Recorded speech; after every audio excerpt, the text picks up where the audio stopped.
All right. What's up, everyone? I'm Paul Sabo. All right, I'm already going off script. God damn it. What's up, everybody? This is Punk with a Control.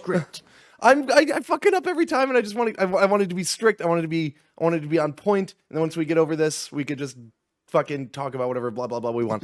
What's up, everyone? This is Punk with a Controller. I'm one of your hosts, Paul Sabo. I'm joined by our other host, Jay Hamilton, aka twitch.tv/LordXHam.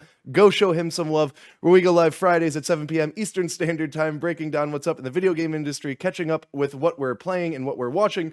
We end with a closing topic to give you more insight onto who we are as gamers. It's been a really fun time. Go over to youtube.com/punkwithacontroller, where the first 6 episodes are live. Go and let us know in the comments what you want to see us cover, any topics you'd like to see us discuss, improvements you'd like to see us make, etc. As always, please like and subscribe. Hit the follow button. Follow us on all social media. Hit the notification bell to know exactly when we're going live. Sorry. I want it to be proper. I want it to be straight up. Jay, how you doing? I'm doing pretty good, actually. Yeah? Are the long weeks coming to a slowdown? No. No? No, but I'm learning how to handle them more. So, yeah, no, it's been a pretty good week, pretty chill week. If that, more than most, I guess. How about you? It's been busy as shit at work. We had one guy who's been sick all week. Hopefully it's not COVID. But yeah, he's been sick all week. So when there's only 4 of you and now there's only 3 of you, work really fucking starts to pick up. So yeah, I'm tired. Definitely having a few beers this stream, so excuse the burps. But I'll back you up on the burps. Yeah, no, I don't know. I have a problem. But what have you been playing? You watch anything this week? I got all caught up and finished The Last Kingdom. Yeah, so you've been watching that one for a while. Yeah, because Lady Ham and I cut it up into sections, because it's long, and we finally got caught up with the season that came out last year. The one that Elon Musk, the one Elon Musk told everyone to watch. Yeah, and then I read every time you get caught up on a show, what's the first thing you do? You go on Google, season 5. Checked for season 5, and now they're saying that they're canning it, and season 5 is going to be the last season. And there's a bunch of people pissed off, and including myself, because there's 13 books in The Last Kingdom, in that book series. Oh, so, I didn't know it actually had established lore and everything. Yes. So loosely based on a true story. But yeah, I don't know. Let's see what happens, because Netflix recently acquired it from BBC, and I think BBC either put out season 4 or Netflix might have. I'm not sure. I think it was Netflix. Yeah, I'm not sure, but it's one of my favorite shows. It was sick. Can't wait for season 5. They're filming it right now. So, and then what else did I do this week? Played some Assassin's Creed. Hopped back into that. How's that going? Amazing. All right, I'm at the 30-hour mark, and I finally got enough supplies to build this certain thing in my settlement, so I could go on like a spirit quest, or basically I drink this potion and I become Hiva. Oh yeah, Ubisoft loves their fucking spirit quests. Yeah, but it's sick because it's a whole nother map. You just drink the potion and you go into a whole nother thing you have to discover, and you're in Asgard. And that's cool. Yeah, it's done up pretty good, so I've been playing that. That's the DLC? I think. I don't know. I don't know. Yeah, it says I have it, so whatever. For sure. Good game. And then I started Vikings because the girlfriend and I wanted to continue. Anything Viking related, you're all in on right now. Yeah, so is Lady Ham though. If there's any recommendations, throw him down there. He's clearly inspired. How you liking Vikings though so far? I haven't made it through the first episode. I fell asleep. All right, well, Interesting. yeah, there's that. Take that with a grain of salt, I guess. Um, so what do I got here? Sunday I watched that Without Remorse movie, that Michael B. Jordan, Tom Yeah. Clancy, Amazon Prime movie. Any good? I feel like it's a movie that's like 15 years too late. Like it feels like a very mid-aughts movie. Like it feels like Steven what's that? Seagal movie? Not that bad. But like what was it? Body of Lies, I think. And then what's that? The Kingdom or something like that with Jamie Foxx. Like it was like a movie like I feel like it took place in 15 years ago, the movie. I don't know why. But no, I did not like it really at all. If I remember correctly, I fell asleep during that. Cheese Uh, Fest. it's yeah, just real bad dialogue, just no good action, which is why I went into it. Action movies have been pretty A plus lately, so I thought that would have been pretty good, but no, it was pretty damn boring. I last week I watched 28 Days Later, so this week I only thought it'd be fitting if I watched 28 Weeks Later. I'm pretty sure I like Weeks Later more. Like there's Do you have like an things, anxiety attack in the opening scene? yeah, there's like there's there's things I appreciate more about the first one, just like how it was made and everything and like how it was shot. But like the second one as a whole, I think is like a better zombie movie. Even though it kind of it takes a minute to pick up. What do we got? The Last Man on Earth. Have you ever watched that show? No. It's on Hulu. It was one of those shows that got canceled along with like Lucifer and something else. Like when Fox got bought by Disney, they kind of just scrapped a bunch of shows. Mhm. And Netflix, if I remember correctly, bought Lucifer, and they kept Yeah. that going. And like a bunch of other shows, like bigger shows than The Last Man on Earth, got canceled. So like those all got picked up, and that one really got swept under the rug. Dude, it is such a fucking funny show. It's all on Hulu. I don't even think I finished it. Because it is like it's a Fox show, so it's like 20 episodes a season. There's like Yeah. 5 or 6 seasons. But I mean, the cast is fucking insane. It's so good. Will Forte is the lead. Um, and then the girl from or the woman from Bob's Burgers. I can't remember her name. She's the one with the bunny hat. She's Louise. yeah, she's the second one, or she's the second lead. And yeah, that show is fucking hilarious. Like I cannot like underestimate how funny that fucking show is. I'll Uh, have to check it out. yeah, it's like I said, if you got Hulu, it's all on there, so it's totally worth it.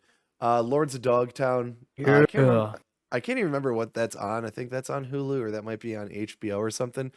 I was just looking for something to watch while I was building my Gundams, so I popped that on in the background, and such a fucking good movie. Oh my god, I used to. All right, my mom got it for me on my PSP. Like you could buy DVDs on PSP. Yeah, I'm trying to remember what the actual Yeah, name of those were, but yeah. I had uh, yeah, I had Lords of Dogtown. I used to watch that on repeat on vacation and stuff. Yeah, it holds up. It's still a really fucking dope movie. Oh, I love it.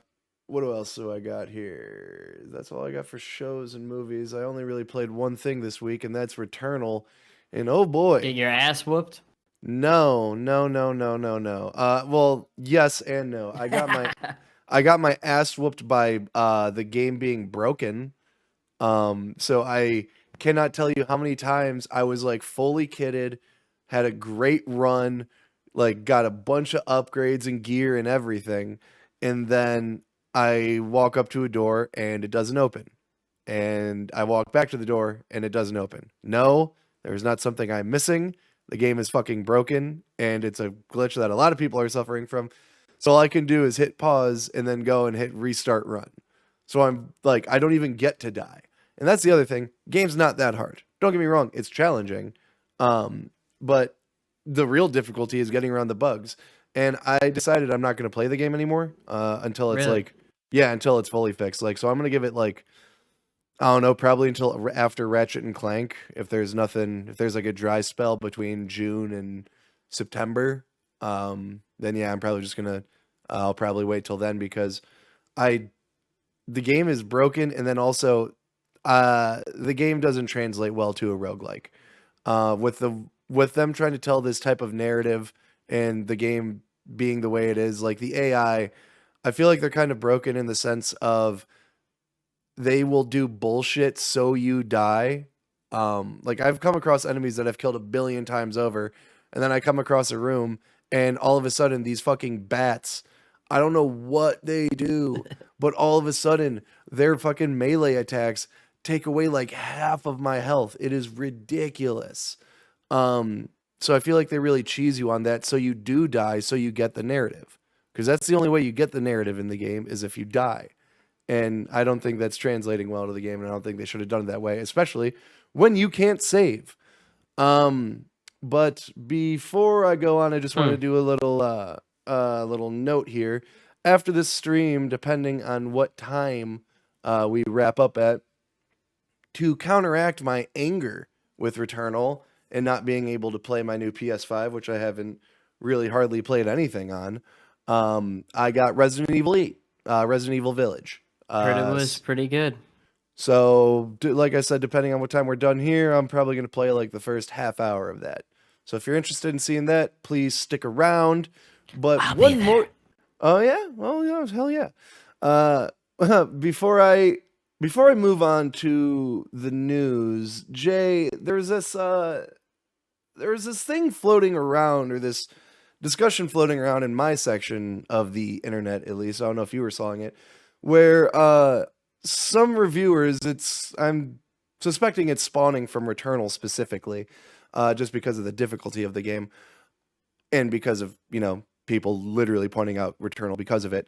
But there's this discussion that reviewers aren't finishing their games before they review them. How do you feel about that? What do you think about that?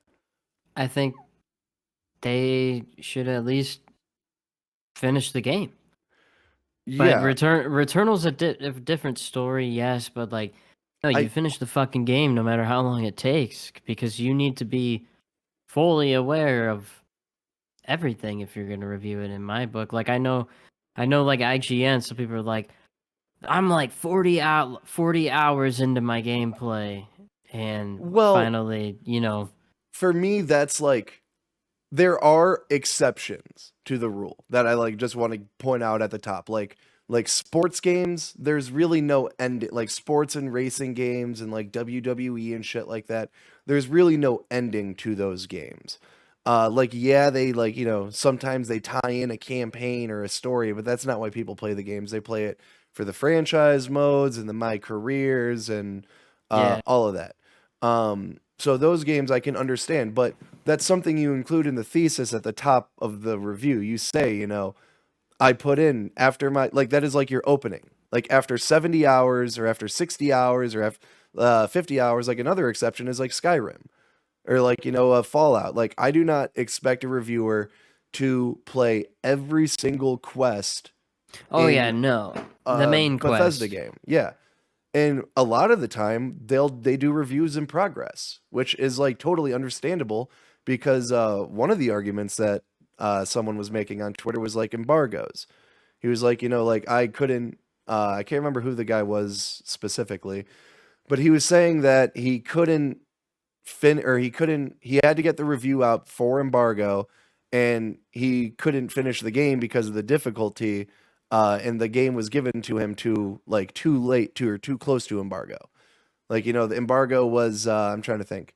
Embargo was a Thursday, last Thursday before the game dropped, and people got the game the Friday before that. And personally, I think that is plenty of fucking time. If that's your job, to play a 25-hour game. And that is where that is my other thing is, do you know what I would fucking give to have someone pay me to literally play a video game and just take notes about how I feel about the video game? Like I tweeted this out at medium_P. Go follow me. I said, I said, you know, a company values your opinion. Why are you abusing that? Like, they are paying you for your opinion, and you're, giving this literally a half-assed review. And there were a bunch of people like Ryan McCafferty at IGN, Lucy O'Brien at IGN, Colin Moriarty at IGN, just a bunch of like old school people who worked there, who were saying like we would never review a game that we didn't finish, except for the latter or the former that I mentioned before, like sports games and big RPGs and stuff like that. But like, yeah, Returnal, you would review it. And my whole thing is, well, two things here. One, if you're relying so much on him, if your company is relying so much on hitting the embargo that like you feel like, you like your site's, fucked for the week if you don't hit the embargo for that game and drop the review that date, that's probably your site's problem, man. Like hopefully you've developed your own audience with your articles, and you can, maybe go and start your own YouTube thing and, bring them along, start a Patreon or some shit. But, yeah, if you're relying that hard on embargoes, like there is nothing wrong with pushing the review back. Do a review in progress. Like, I feel like that is not an uncommon thing at this point. I'm kind of ranting at this point. But yeah, no, I mean, it pisses me off because, again, do you like, I very much would enjoy for a company to pay me for me to play and give me a video game to play it and review it. Like, if you're not, so there was talks about the difficulty through previews leading up to Returnal. So if there was all that talks of this game being difficult, maybe your company actually should take note of you and be like, hey, this guy sucks at games. Let's give him or games with only easy modes and like shit like that. But yeah, I don't know. I'm kind of ranting. It pisses me off because I would fucking kill to be in that position, and I feel like that is abusing that position. Jay, I kind of just ranted. Do you have any more thoughts on it? Do your awesome job, reviewers, and play the game. Yeah, I mean, like, through. Yeah, Be play your thorough. game all the way through. Play it enough. To be able to develop, I a think- thorough, like even like Skyrim, like I said, like I would still imagine you would play the main quest line, like the Golden Path. I would but imagine you could- would do, alright, you got to do that. Give it 10 hours. You could play it freaking 4 hours a day. You know what I Sure. mean? Yeah, And for like, sure. like especially a game like Skyrim, it only needs 10 hours. Beat the main quest, do a couple side quests. Cool. Like Persona 5, like dudes hit embargo for that. That is 120-hour JRPG. Damn. Like, and that game is fucking hard. It has difficulty settings. I don't know if you can change them on the fly, but that game is fucking hard either way. So yeah, I think that's like complete and utter bullshit. And I don't know. I feel like that dude should be checked at his company because you shouldn't not. If you're a reviewer, you shouldn't not complete the games you're I don't know. It's bullshit at this point. Let's get to the news. Oh. Story number 1. This is on the PlayStation blog. This is fucking really big news. This is directly from the horse's mouth himself, Jim Ryan, the CEO of PlayStation. Jay, we called this like I want to say our first or second episode when there were the talks of Xbox, rumored to be in talks with them. But let's just get into this right here real quick because it's kind of short. At PlayStation, we're constantly looking for new ways to enable players around the world to connect with one another, form new friendships and communities, and share fun experiences and lasting memories. It is in this spirit that we're excited to announce a new partnership with Discord, the communication service popularized by gamers and used by more than 140 million people every month around the world. Together, our team and are already hard at work connecting Discord with your social media and gaming experience on PlayStation Network. Our goal is to bring the Discord and PlayStation experiences closer together on a console and mobile starting early next year, allowing friends, groups, and communities to hang out, have fun, and communicate more easily while playing games together. To bring these experiences to life for our players, Sony Interactive Entertainment has made a minority investment as part of Discord's Series H round. That is fucking insane.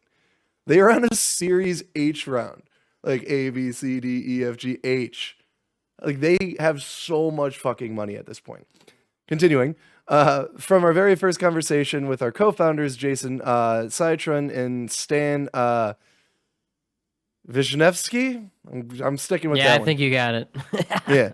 I was inspired by their lifelong love for gaming and our team's shared passion to help bring friends and communities together in new ways, empowering players to create communities and enjoy shared gaming experiences is at the heart of what we do. So we are beyond excited to start this journey with one of our world's most popular communication services.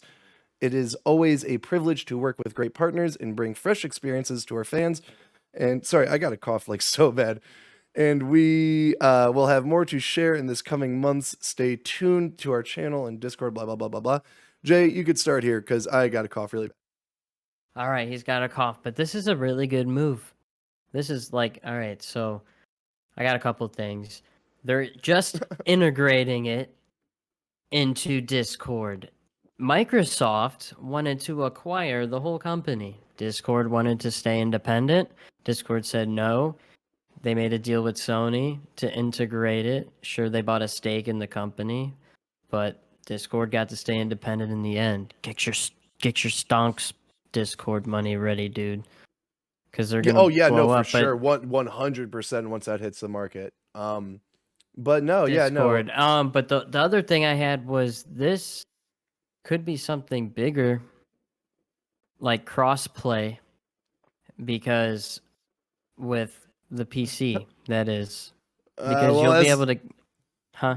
Later down, sorry to cut you off, but later on in the news, we'll find out Sony's kind of rough with the crossplay.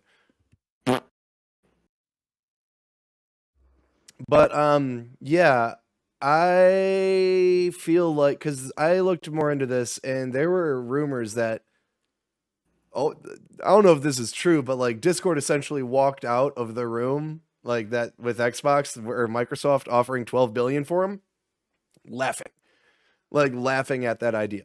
Because they will, once they go fucking public, dude, they will make 12 billion in their first few months. It is insane.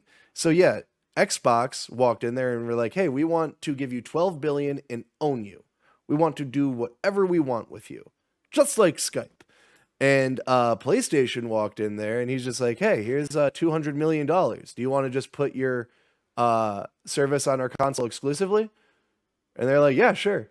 Now, I don't know if that's true. That is not confirmed. There's no talks of Discord coming to any other console right now. But dude, if that happens, that'll be fucking massive. I mean, Discord coming to consoles alone is like a really big deal. But if it's only between PlayStation and like, you know, it's between whoever's on it, but like it's only directly connected to PlayStation, that is fucking huge. That is huge. Well, that replaces PlayStation's.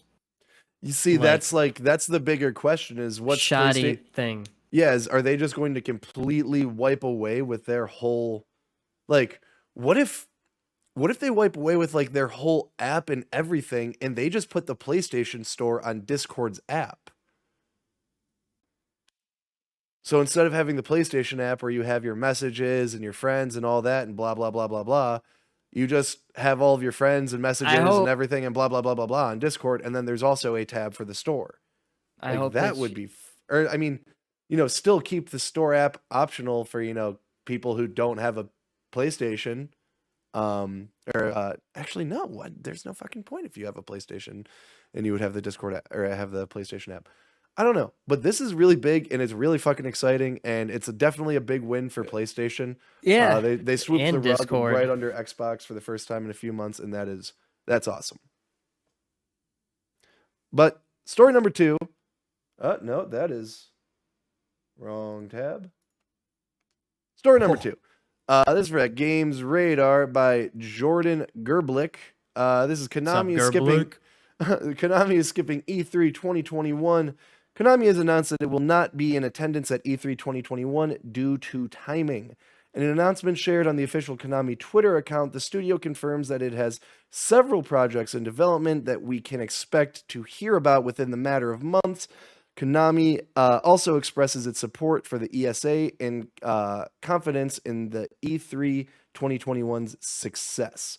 And then the official quote is, due to timing, we will not be ready to present at E3 this year. We want to reassure our fans that we are in deep development on a number of key projects, so please stay tuned for some updates in the coming months. Typo. While we are not participating this year, we will have great respect for the ESA and know that 2021 will be a great success. We will continue to support the ESA and wish the best to all participants at this year's show. Jay, I know you're not too much of a Konami guy. You're Silent Hill. I know you're a big fan of that.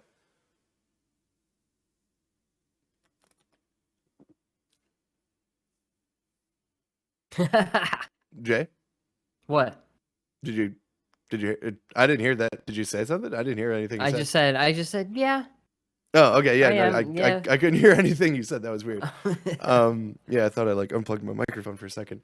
But no, Konami, going back to the late 90s, early 2000s, is my favorite publisher and developer. They did Castlevania, Silent Hills, Contra, Metal Gear Solid, of course. So I didn't call this literally 2 hours before it was announced last week on stream, but I did say I wouldn't expect anything. I wouldn't expect anything big from Konami. Now I kind of eat those words if I would have eaten those words if they did go to E3, because Konami hasn't done anything big in honestly years.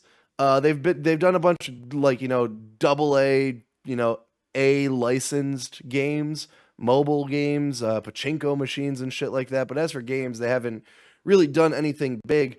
So as I'm saying that, they have several projects and they're pulling out due to timing because the development of the projects aren't ready. That has me excited because, it's Konami. So if it was just some A game, some licensed double A game, which I suspected it was going to be, why wouldn't they have just shown it anyways? It's Konami. They don't give a shit. So this leads me to believe that maybe Konami's, trying to come back in a big way.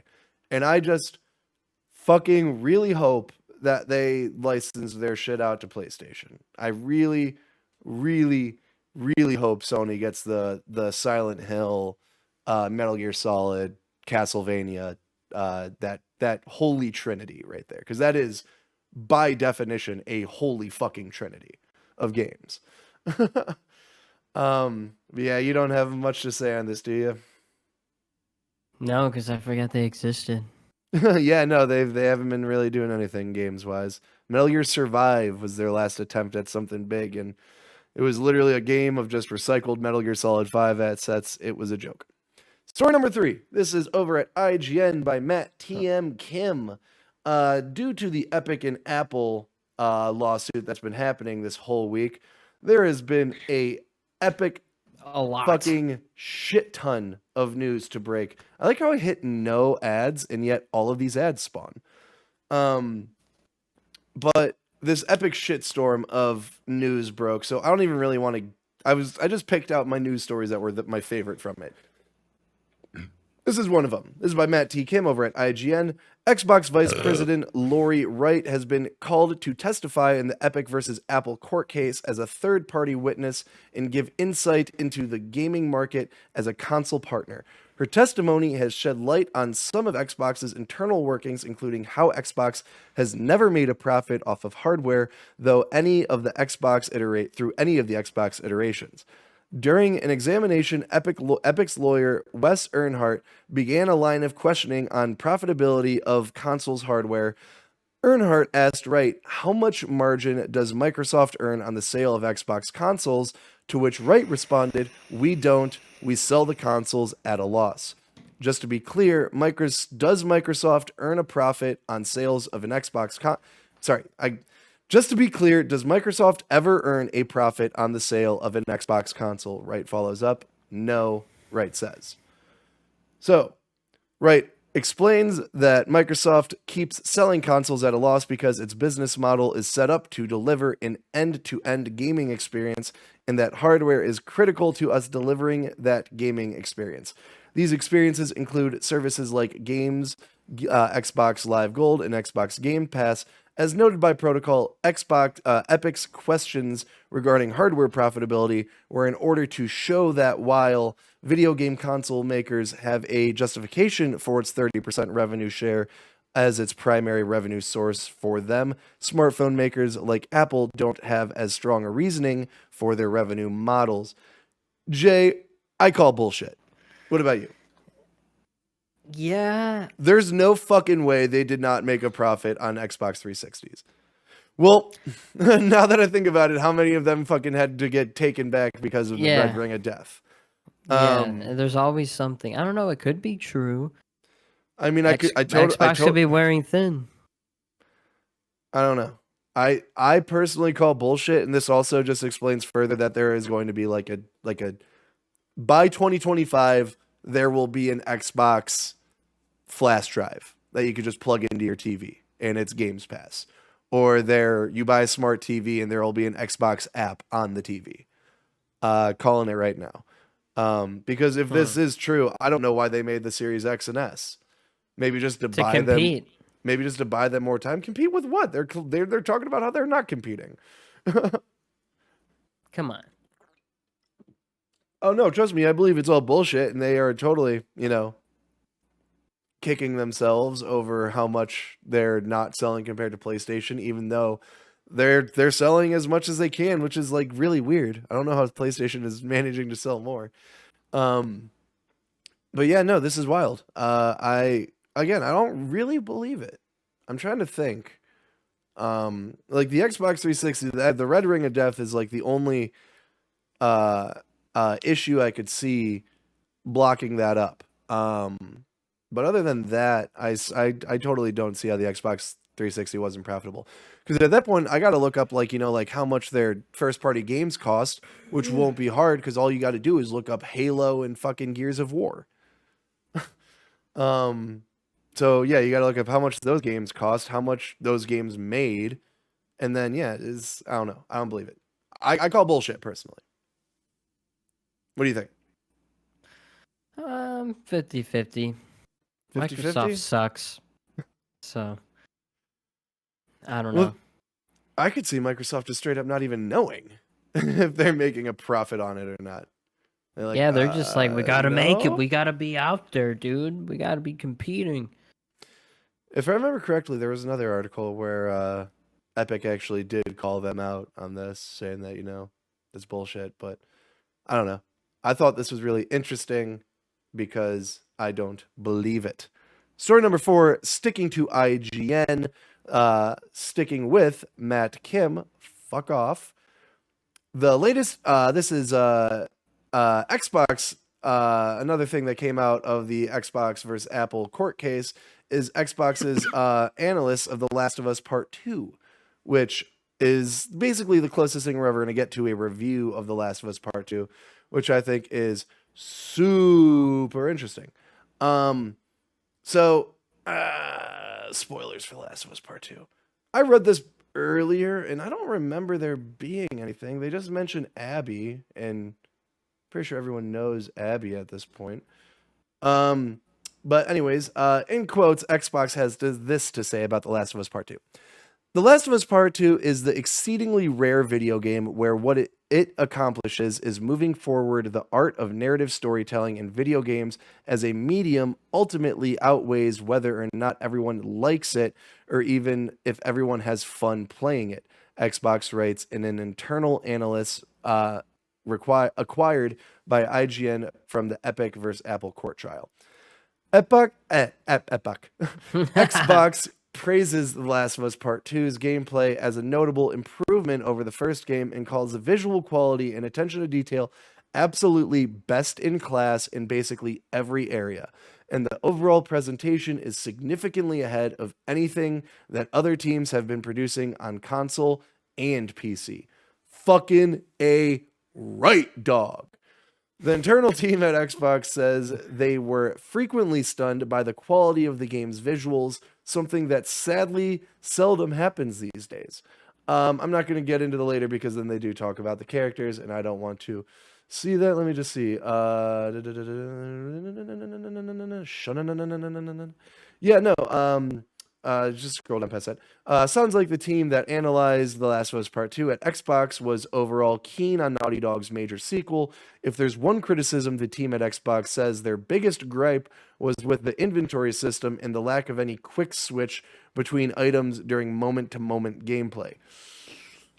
Don't know what you mean by that one. Furthermore, Xbox was critical of the gun combat, writing, Naughty Dog still can't seem to make a decent gun combat in any of their games. And this one is no exception. Ouch. So, I have a few things to say about these last two paragraphs right here, real quick, before I pass it off to you. You can't quick switch between weapons during, moment to moment gameplay. I don't know what he means by that. There's touch. You use the D-pad, like, you know. If I mean, granted, you can't switch between your entire arsenal really quickly, but you've got 4 pistols. You can have one on your hip, and you can have one on tucked in the back of your pants. So there are 2 you could just quickly grab. You could sling your gun over your shoulder, so that one you could quickly grab. Your melee weapons in your backpack, you could quickly grab that. Any items you have crafted, you can craft and or you can, pull those out quickly. It's only when, like, you want to grab that 5th pistol because all other pistols are out of ammo, then you got to take your backpack off, unzip it, and pull out the pistol. But then this goes back to what they said earlier, where they're, talking about the attention to detail. Like, yeah, you can't just do whatever the fuck you guys want the game to do because they're trying to do something more than that. And then down here, Naughty Dog still can't seem to make decent gun combat in any of their games. True and false. I really liked the gun combat in Uncharted 4, but I kind of play that game not like other people how they played it. Basically, I crank up the auto lock on and just like auto aim and shit like that, because then you can essentially play like how Nathan Drake is supposed to be played. You run from cover to cover, not even aiming, just spraying your gun at all the enemies around you. You look up any trailer, and that's how he looks when he's playing the game. Almost like never aiming down sights. And the game did that so fucking well. I felt so badass, like running into an area, spraying them, throwing my grappling hook, swinging across, spraying everyone, jumping, punching a guy as I land. It all felt really fucking good. And they didn't bring up melee combat because I still think the Naughty Dog does the best melee combat, like, in games. But Jay, I know you have a lot of as Xbox had to say, gripes with The Last of Us as a whole. How do you feel about this? About them reviewing their competitors' game? Do you think that happens often? Yeah, I think it's smart. For sure. Studying the enemy. Yeah, like like if you think like there's no way Shuhei Yoshida and Mark Cerny aren't gonna play Halo Infinite. Like, there's no way. Right. Like, Herman Hulst, like, all those heads. Not Jim Ryan, because he doesn't play video games. But, I thought this was super interesting. I would like to see more of these. Like, I get it, it's secretive. Props to IGN, by the way. I've been talking a lot of shit on them lately, these past few months, just because I go to them mainly for nostalgia's sakes. Like, I feel like they haven't really broken or done anything really big. Ryan McCafferty's story on 6 Days in Fallujah was like the biggest thing that they broke, but then they immediately shat on his story immediately with someone else's story. So I thought that was kind of bullshit.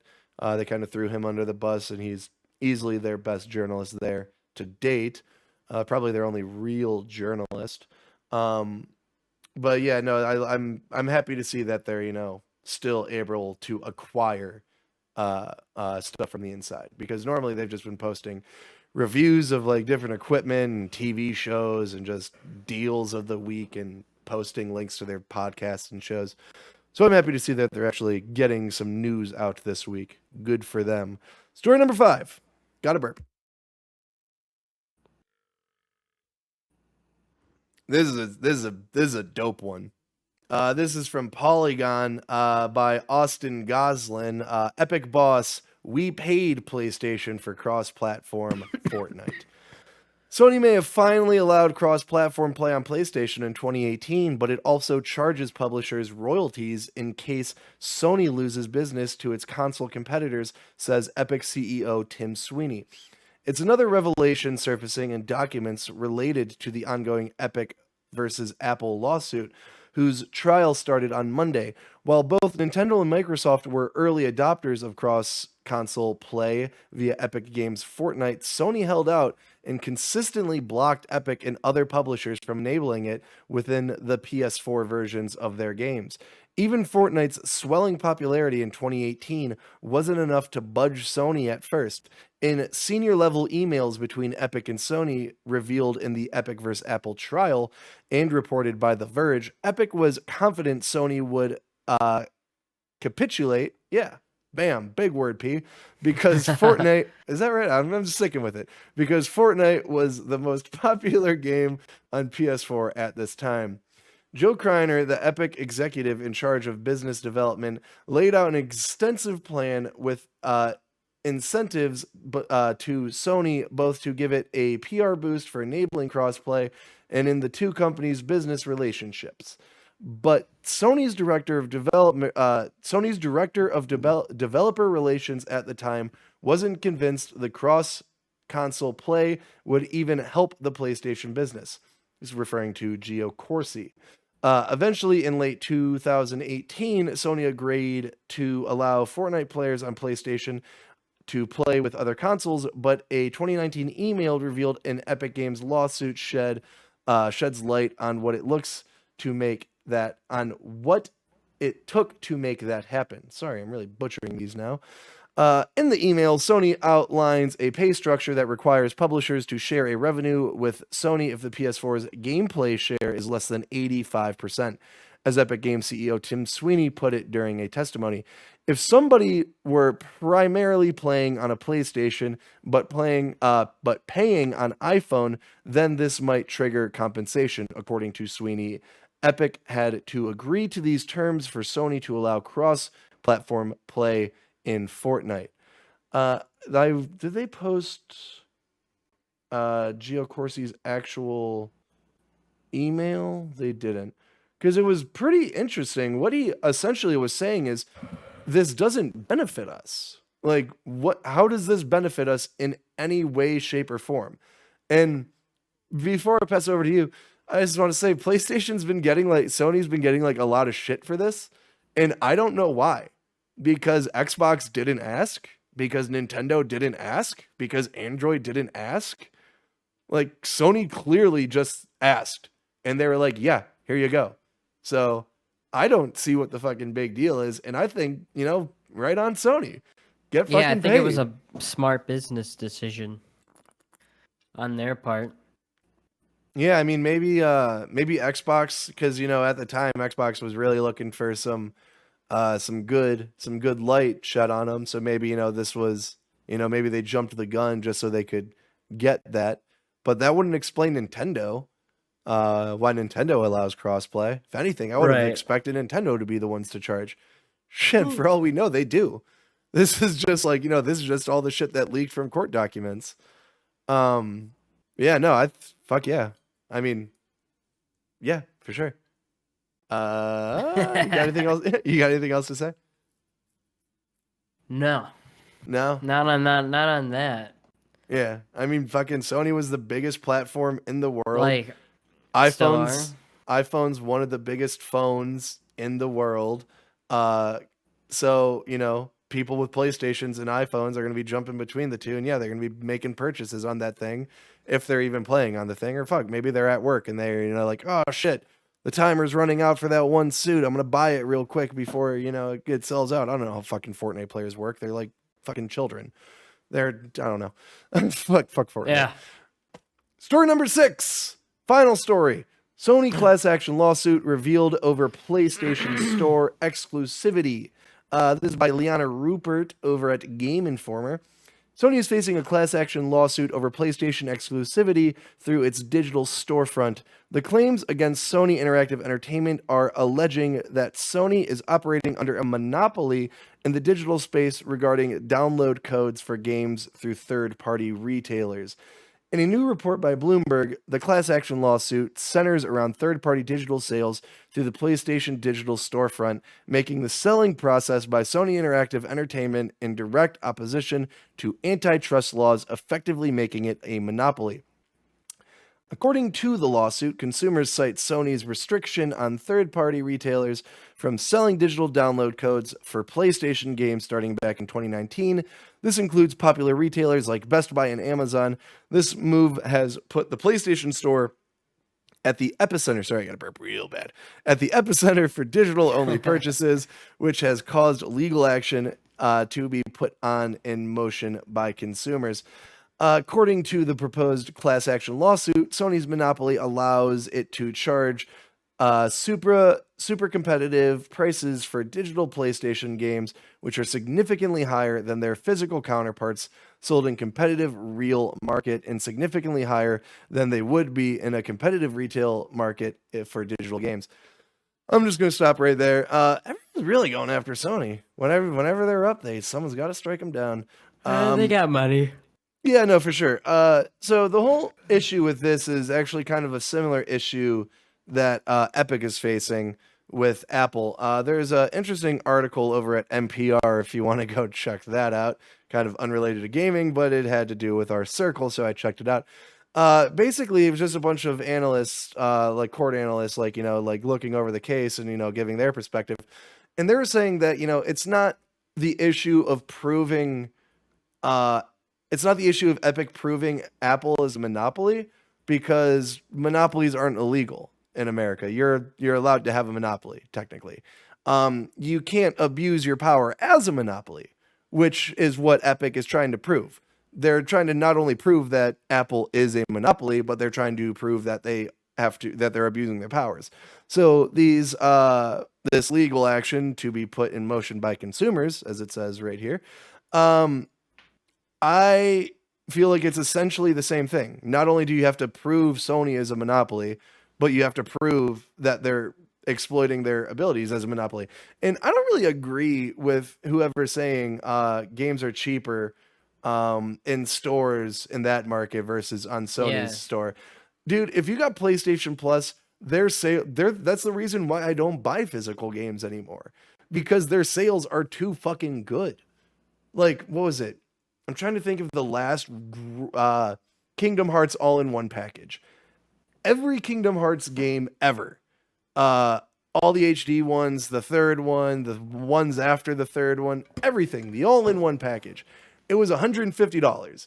With the PlayStation discount that was on sale, with the PlayStation sale, whatever was going on, plus the addition of the PlayStation Plus sale that was added to it, I got it for $30. Dude, $30. I remember buying. I don't even like Witch. Kingdom Hearts. I bought them just because that deal is just too good. If I ever do want to sit down and play Kingdom Hearts, I got them all. Right. So yeah, no, that is some of the deals on that thing are fucking outrageous, and you can see them. It'll say the game is brand new. It came out a few months ago. It was $60. It's dropped down half price now. It's $29.99 or $34.99. It's like, what the fuck, dude? So I totally understand people straight up waiting for games to go on sale on PlayStation. Where's my beer? But Jay, that's all we got for the news. Oh man. Yeah. That was good. Oh wait. Nope. Wait, nope, yep, that is it for the news. Just making sure. So, we are about to move on to our closing topic. This week, it is going to be our video game hot takes. The shit we think about video games that is going to fucking piss you off. Before we do that, it's at that hour mark. I gotta go to the bathroom. I'm gonna smoke a cigarette. give us 5 minutes, 3 minutes, 5 minutes, somewhere in that time frame to go to the bathroom, get a drink, smoke a cigarette. We'll be right back. Don't go anywhere. Punk with a Controller. Please like and subscribe. 2 seconds. And we're back with our topic of the show, which is our hot takes. The takes on video games we have that's going to fucking piss you off. We each chose 5. We don't have any honorable mentions, really, because I feel like we could... Oh, sorry. I had a lot less hot takes than I thought. Well, the thing with the hot takes, once I actually sat down and made the list, like I was telling you before we started, is I have a lot of them, but it's more so like just this game sucks, this game sucks, this game sucks, this game sucks. Yeah. Just really just all opinionated. So I wanted some real good ones. So Jay, why don't you hit me with your first hot take? Well, this has to do with the realm of Far Cry. A lot of people, they like cringe when I say this. Like I'm always like, oh, Far Cry 2 is the best Far Cry game. And everyone's like, yeah. It is the best Far Cry game. These people are monsters, Jay. They're monsters. I know you agree with me. Yo, Zero, what's up? And they're wrong. What up, Zero? We're doing our hot takes right now, Zero. But yeah, I think Far Cry 2 is the best Far Cry game, and a lot of shit that people bitched about, like the malaria and shit. You know what? Fucking deal with it. Just deal with it. Guns jamming. No mini-map. Guns jamming, getting dusty. Awesome. Fucking no mini-map. Deal with it. Yeah, 2 is better as a full package. Yeah, I mean, like, don't get me wrong, like 3 had like a lot of cool shit. Yeah. But it's one of those things. Far Cry 3 reminds me a lot of Assassin's Creed 2 in the sense of it set the ground floor for what Ubisoft was going to be for the next 5 years. So like once Assassin's Creed came out, that's when all of the, the towers came out and you climbed the tower and then you unlock the area and that shows you all the gear around it. And they implemented that in Far Cry, but then they also implemented enemy outposts. And the towers that you climbed, they grew difficult as you climbed them. So there was the whole crafting mechanic and RPG elements, which is now all of that is implemented into Assassin's Creed. So they really bounced back and forth with that game. And yeah, people really regard 3 as the best. But personally, don't get me wrong, like, again, I like 3 and I like the shit. I like the gameplay is there. But the fucking story sucks. The story is so stupid. I do not care about any of the characters. And we talked about it a little bit earlier. That's where Ubisoft really got into their Spirit Quest fucking trippy bullshit. And yeah, that whole mission is like terrible. I hate it. And then they doubled down on that on literally like every Ubisoft game since. Yep. But yeah, no, 2 I fucking loved. The story in 2 is great. The Jackal, I think, is who you're looking for. Yeah, dude, and like I don't know, it just like the game never held your hand. Like for sure, it was fucking hard. Yeah. You're cutting out. Me? Yeah. Wait, can I hear you? Hello? Yeah, there you are. There you are. I hear you. That was weird. But yeah, so my number 5, I'm just gonna start off simply. I know I said I didn't want to do any of these sucks, but I can back this one up. Red Dead Redemption 2 sucks. I don't know where people are getting off that the idea of this fucking dramatization of the Trailer Park Boys in fucking 1890 is like good, but the game fucking sucks. I mean, the gameplay is fine. It's just more Rockstar, which I'm fucking sick of. I'm sick of this third person over the shoulder time crisis, essentially. Like, just all these red dots come out and they're right up in front of you. They don't try and flank you or try and attack you in any way. They just, but man, they got really cool death animations. Like the game's really pretty and it's really detailed. It's got some of the worst clipping I've ever seen in video games. But the story is literally, I don't know. I don't get what people like about Red Dead. Arthur, Spoilers. that's it. Spoilers for Red Dead 2. Don't get Arthur had cool parts and cool traits. But yeah, spoilers for Red Dead 2. I mean, dude, when people were telling me that they didn't know Micah was the rat the whole time, it blew my fucking mind. Like one of the first the first mission when you're riding through the snow, Arthur's talking shit on how everything went to hell and Blackwater and where was Micah. And then like 2 missions after that, when you're riding with I think it might be Micah, Arthur's calling him out saying, you know, everything's gone to shit ever since you joined us. And then like fucking 3 missions after that, there's rumors of the rat in the group, and I'm like, gee, I wonder who it is. Yeah, and like people were trying to convince, and then they're like, oh, well, what about when the woman, you know, like what about when the woman came out and said she was the rat? It's like, I didn't fucking believe her for a second. You kidding me? No. And yeah, like again, I say Trailer Park Boys because fucking Dutch with his, we're going to Tahiti to start a pineapple farm. Like, dude, what? What? Dutch. Like, I thought you said we was going to Tahiti. Like, is the argument that like, oh, he was like, you know, just telling everyone that just so he could keep, you know, storing the money. Okay. Why was anyone believing that all of these white trash ass hillbillies were about to hop on a boat to Tahiti in the 1800s? I don't think there were any boats going to Tahiti. Just a heads up. I feel like if you wanted to go to Tahiti, you needed to hire your own fucking crew, your own adventure team. You're not just gonna hop on a fucking ship liner going to Tahiti. I don't know. Like everyone was so fucking stupid. It was hard for me to believe that anyone was that fucking stupid.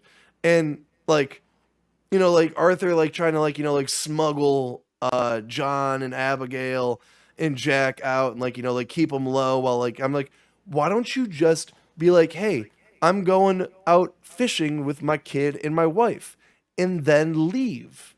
Don't come back. There's 6 of them. What are they? And there's 6 of them on the run. They don't have anyone to call. You know that. You're in the group. Like, so like it dragged the game on for another 5 hours, I'd imagine. And there were cool characters. There were characters I liked. Like Lenny was the best in the whole game. And I'm telling you, they cut something out with Lenny.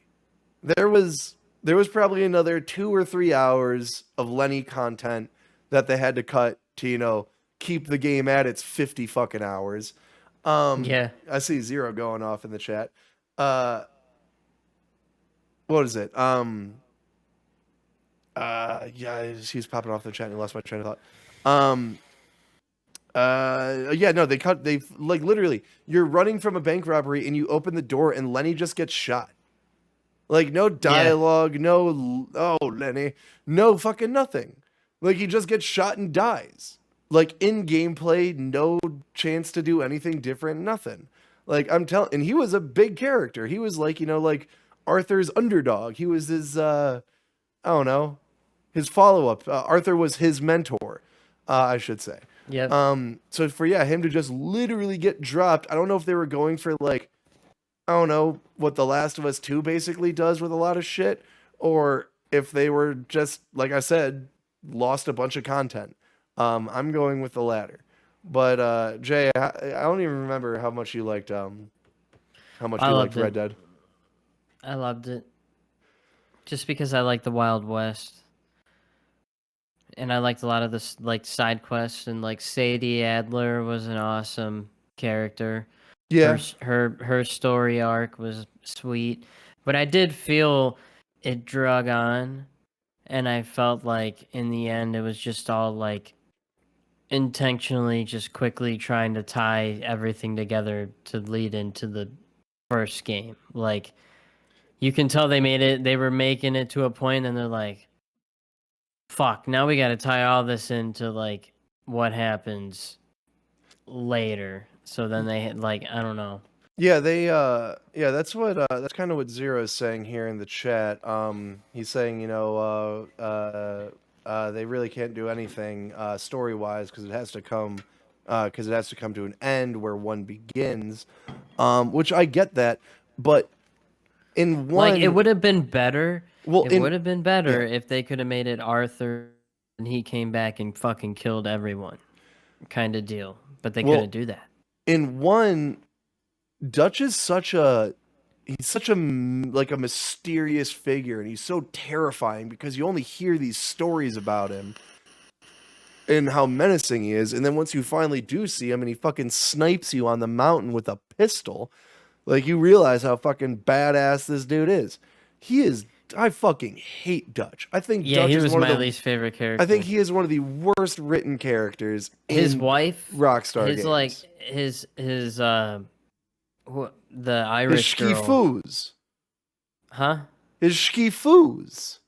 Yeah, whatever. I don't fucking know. That girl had that more depth to her and more intriguing stuff to say than he did the whole game. Isaiah was cool.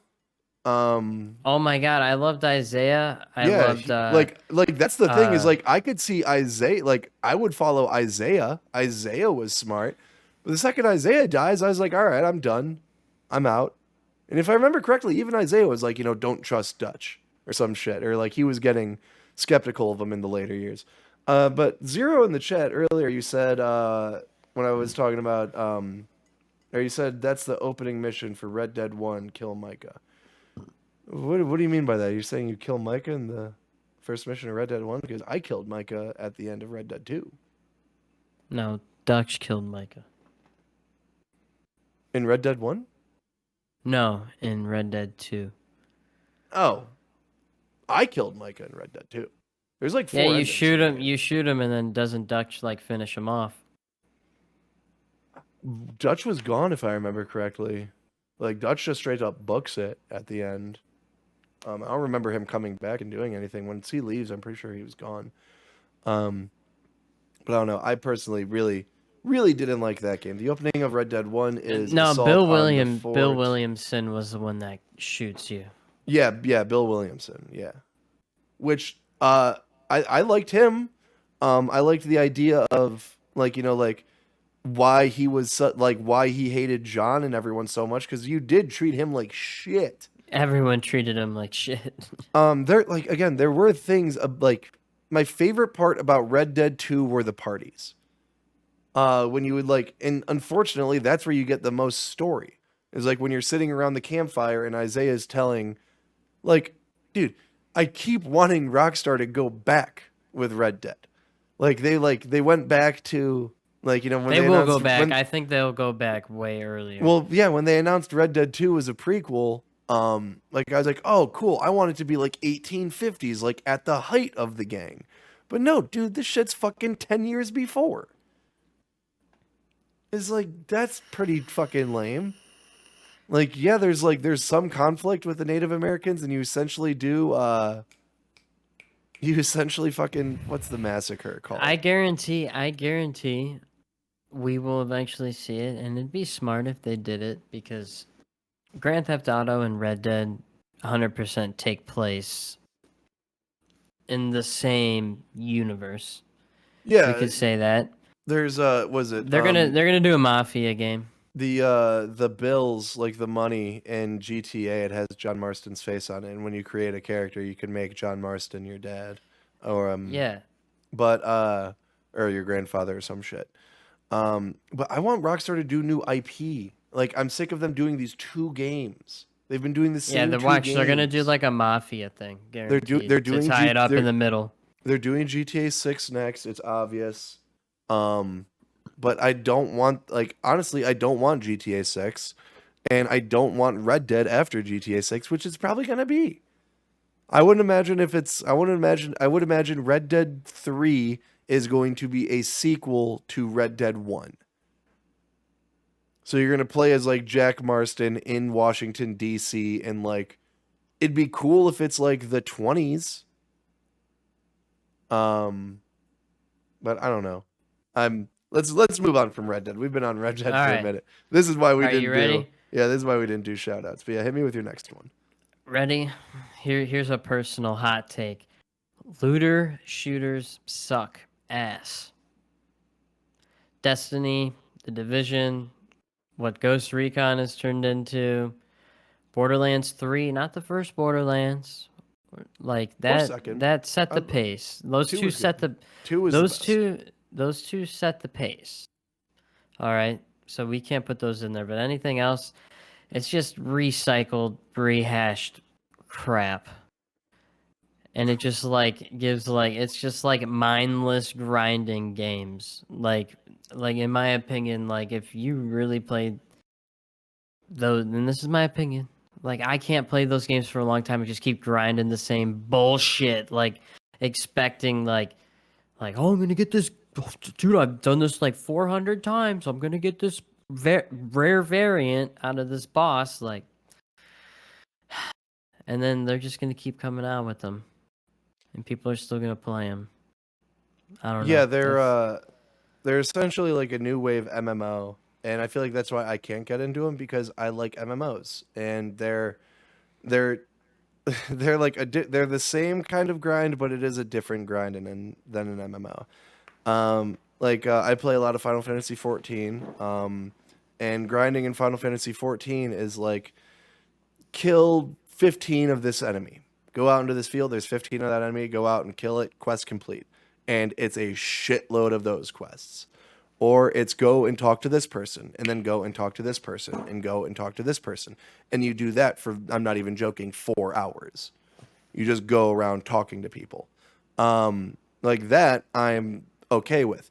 But yeah, like you said, going after the same boss over and over and over and over again, hoping that he will drop this one weapon because a Reddit post says he drops it the most than any other enemy.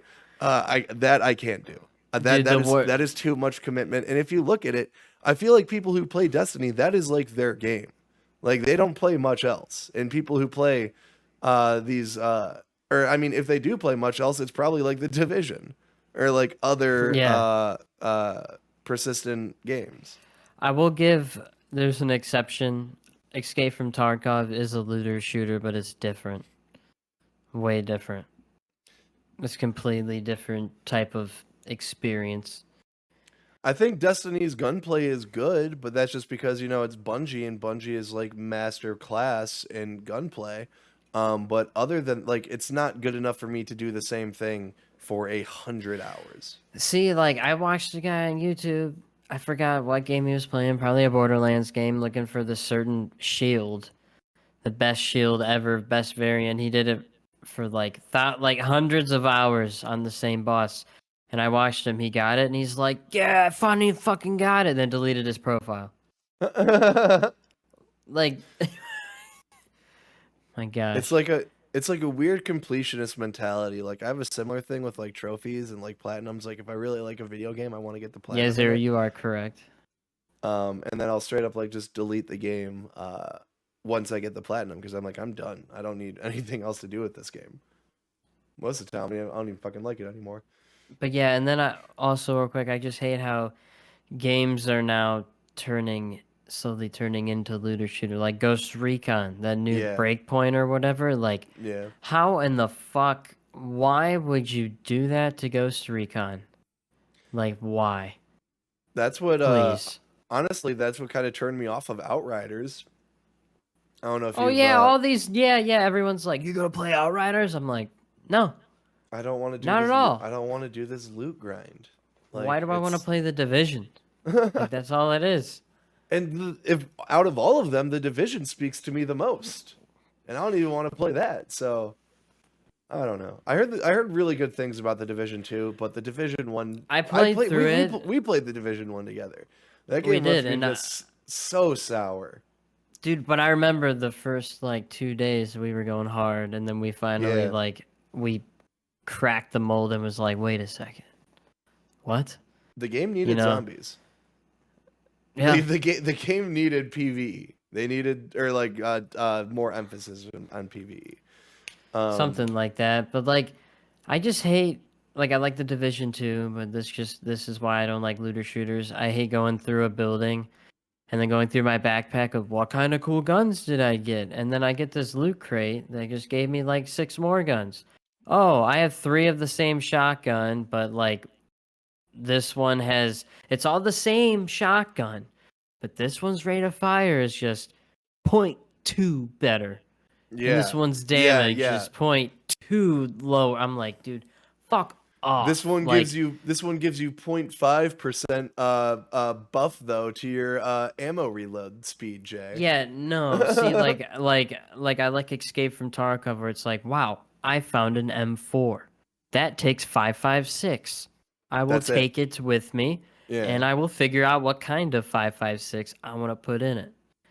You know, or what I want to do to it, or like, I don't know. I just like, or like, what's a game? Like Divinity.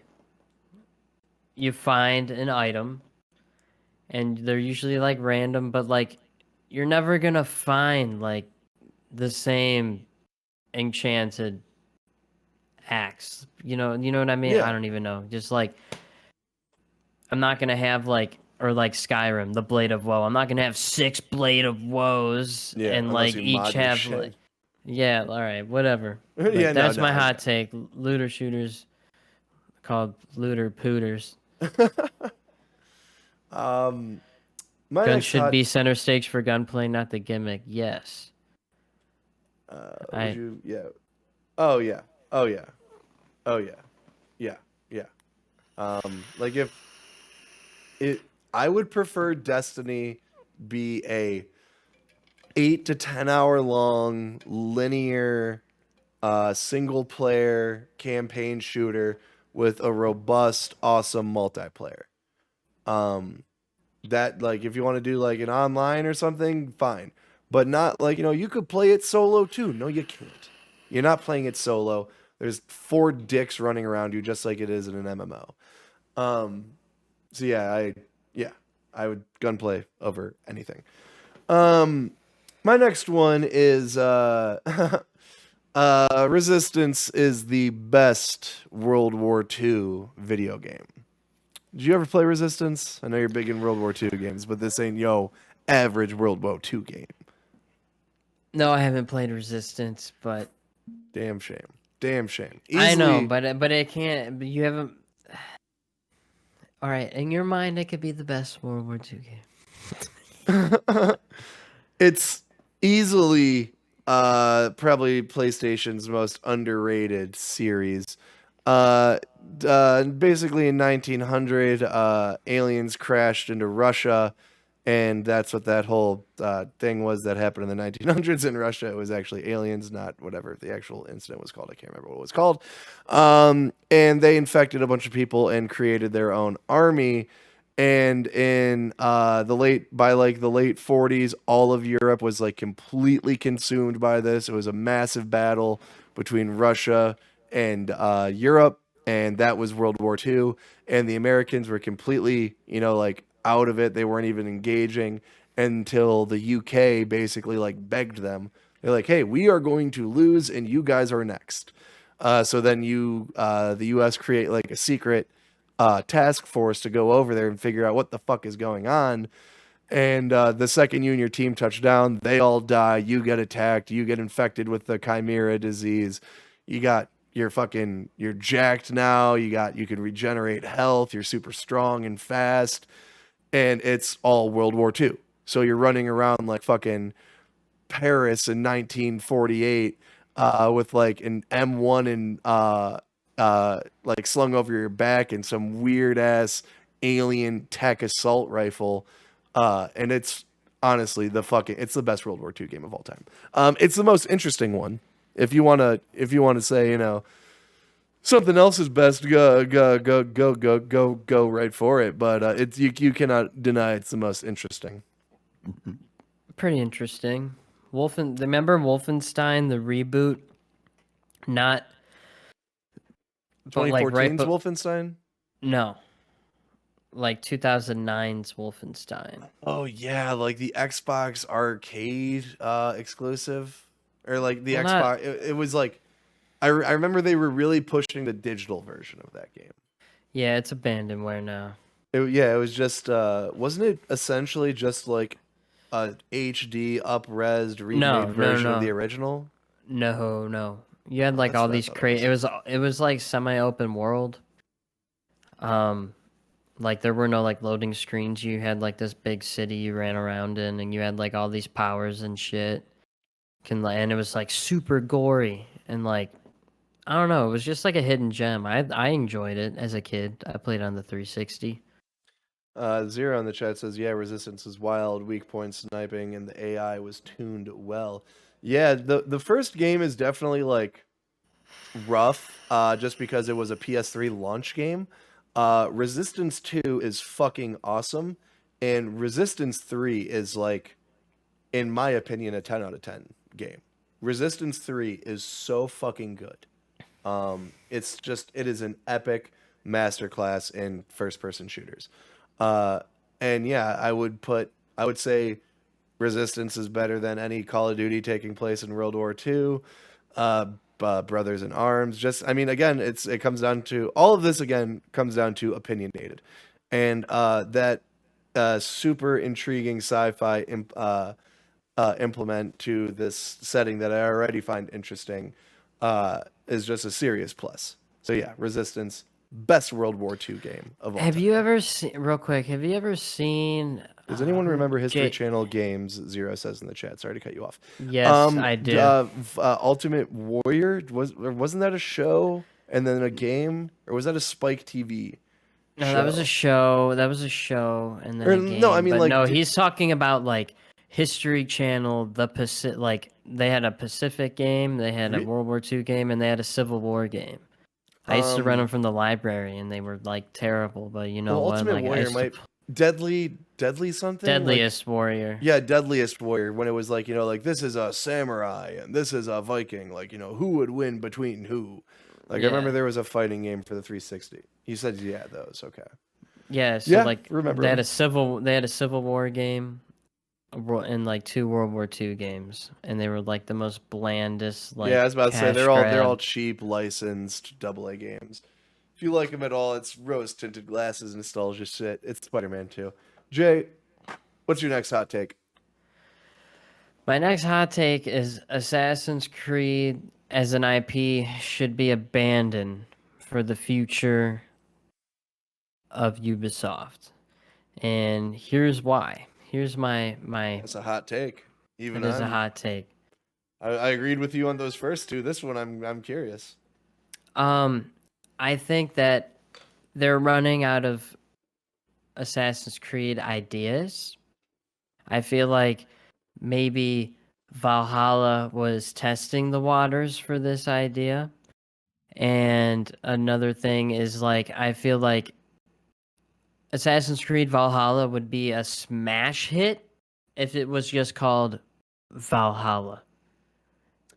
And because like I We've had think similar conversations about this. the Sorry. last good Assassin's Creed game, like Assassin's Creed as like with the assassins and the whole Templar and all that shit, in my opinion was Black Flag.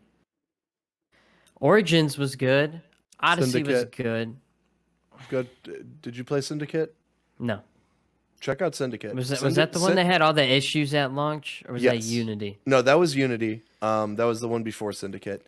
Uh, Syndicate was when you say last like real Assassin's Creed, I think of like just the gameplay of like that Arkham style of that Arkham style combat, and then the specific types of climbing that not that you just run up on anything and you can climb whatever.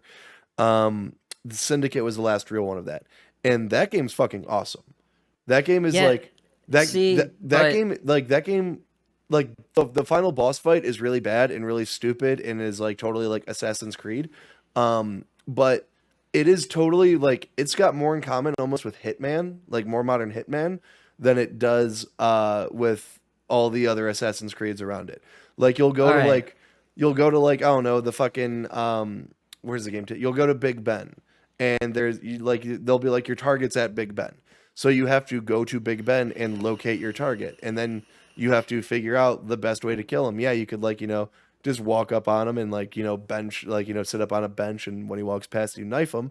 But then you gotta stalk him and figure him out and find his path, and maybe he goes to a restricted area where you could like rig a trap or poison him or something like in Hitman.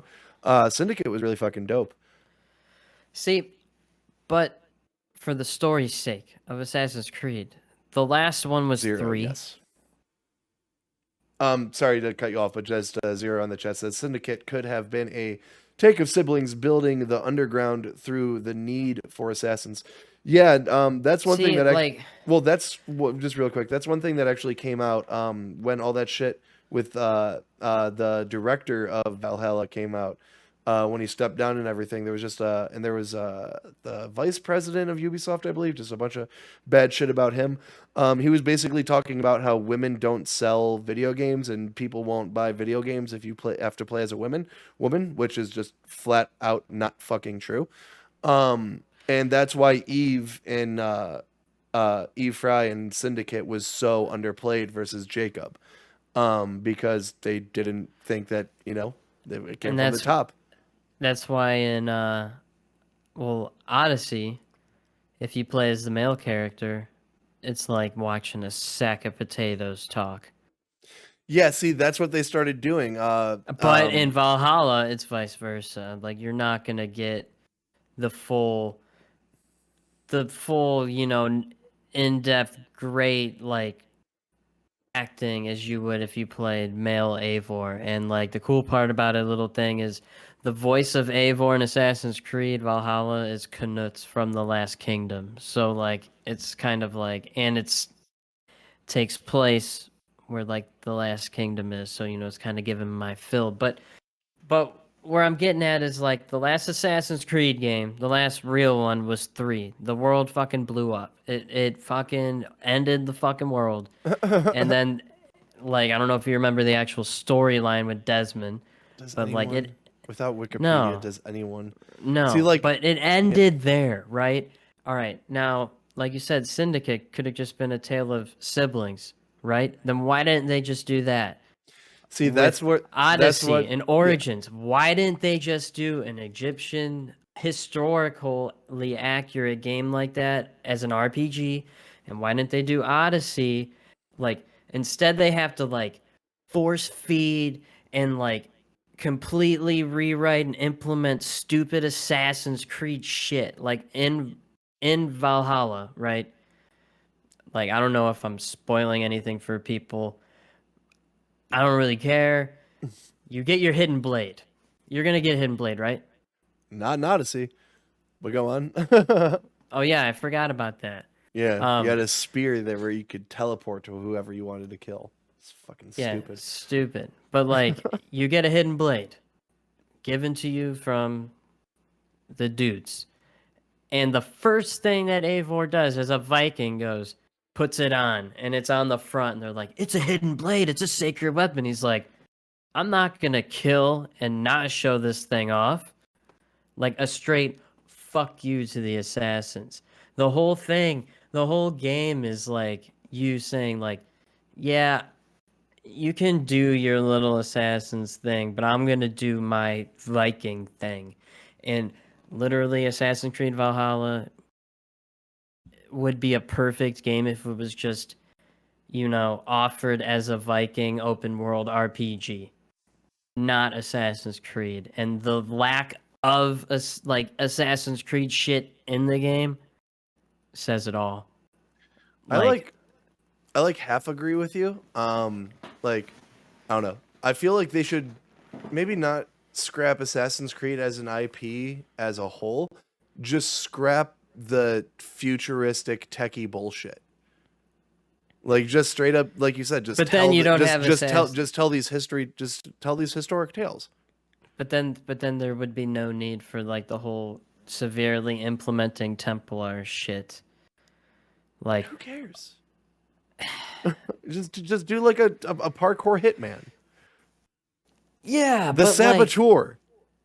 Like, just do the saboteur.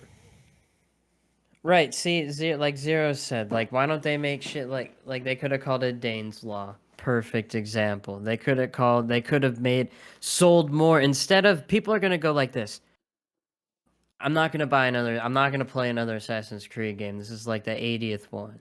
Like just I called it after whatever. I called it after Syndicate. I haven't played one since then. Right, like just whatever. I'm not gonna play it. But what people are missing out on is probably one of the best. Like, it's more hack and slash. Like, dude, you're rolling up on Longship onto it, and you see the big ass cross monastery, and even on the map when you highlight it, it's got like a holy choir, like oh. You roll up there, you press triangle, blow that war horn, and you just get out of your ship and you raid the fuck out of that monastery. You burn everything down. People are screaming, running around from y'all. You're kicking open doors and stealing shit. Like, and they put like so much effort into that. But then, like, it's like, unrealistic, and they dropped being the grounded because Assassin's Creed used to somewhat be grounded. Now Eivor is fucking pulling 9 axes out of his fucking jacket and chucking them out in the wild. Yeah, but see, here's the thing. You don't, like, it's a very simplified and dumbed down like ability tree. You don't have you can only have like a couple abilities at a time, and yeah, there's like the ones I use one, he tackles them, and you click R1 and L1, and he just smashes their head into the ground. Another one, he charges them, and he smashes them into shit. The axe throwing is one I use. Yeah, that's gotta use that one. But I don't know, it would have just made more sense if it was a Viking game other than Assassin's Creed, because I felt like it would have sold a lot better, and because it's intertwined with the show Vikings. The same dude made the fucking score, like the same writers. Like, there's also spoilers for the show in the game. You fell asleep to the first episode Yeah. of. I was drinking and smoking, Tends to make you fall asleep.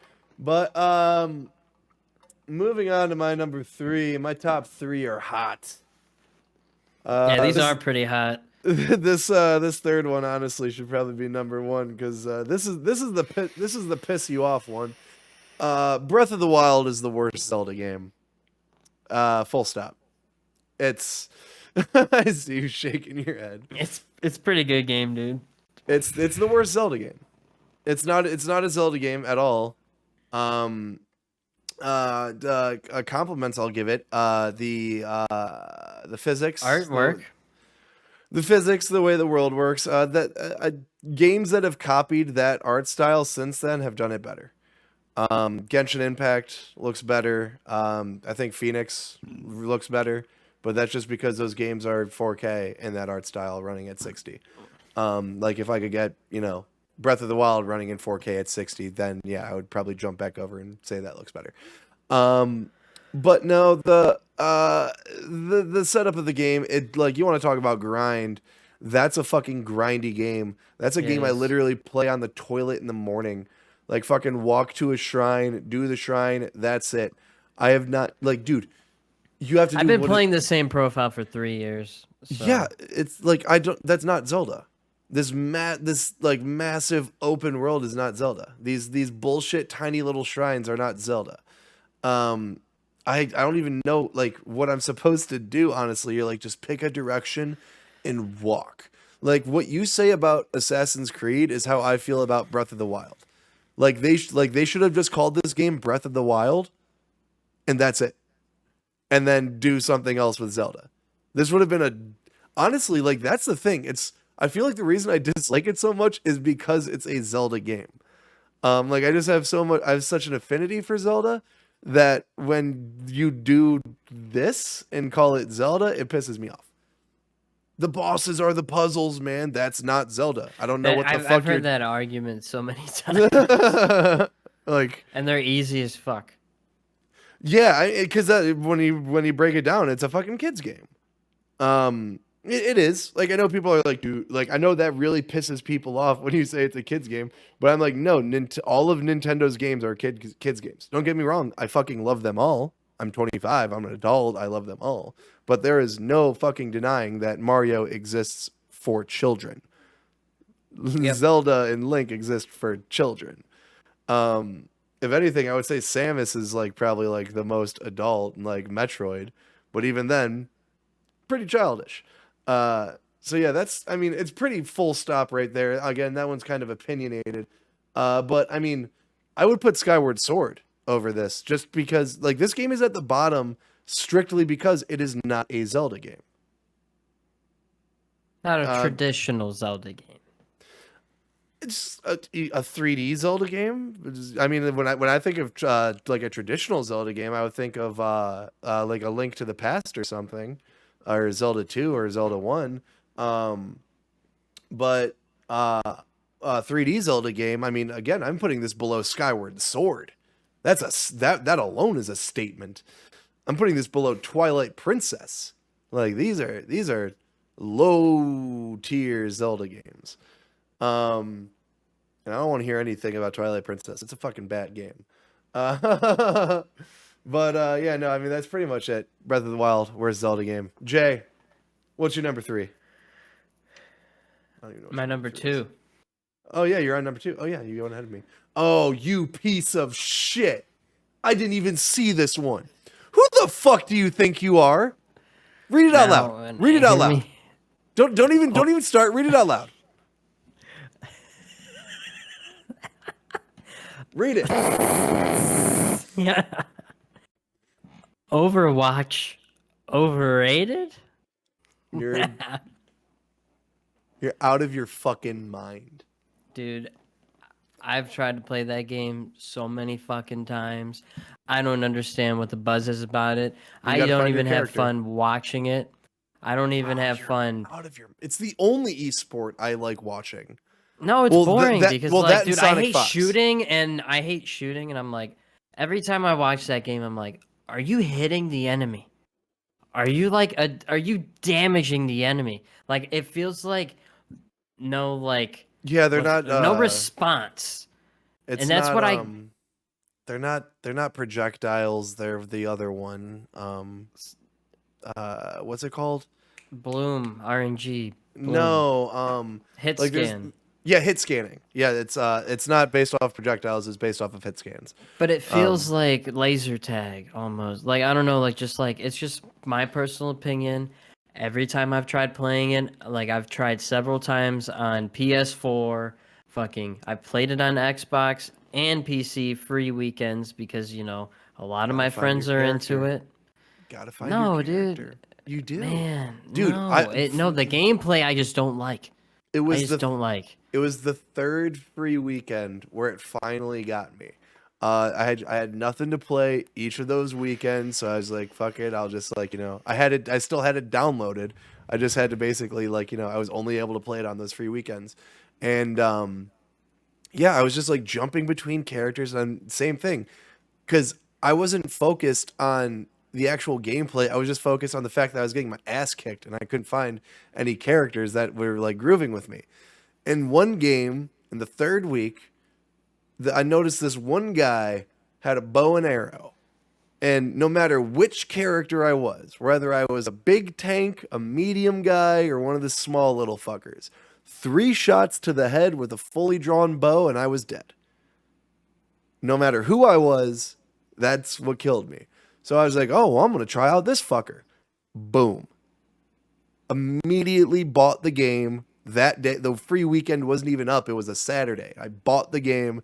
And I mean, all jokes aside, I was the original Hanzo main. Like, you know, that was you know, like there was a news report that a fucking kid in school got suspended because he was calling another kid a Hanzo main. And the teachers didn't know what that meant. They thought it might have been something racist or bad. But no, it just meant that his friend was a little bitch. But no, and then yeah, no, after I played Hanzo for a while, my friends started teasing me, calling me a Hanzo main, telling me that I needed to switch up characters. Then I jumped to Bastion.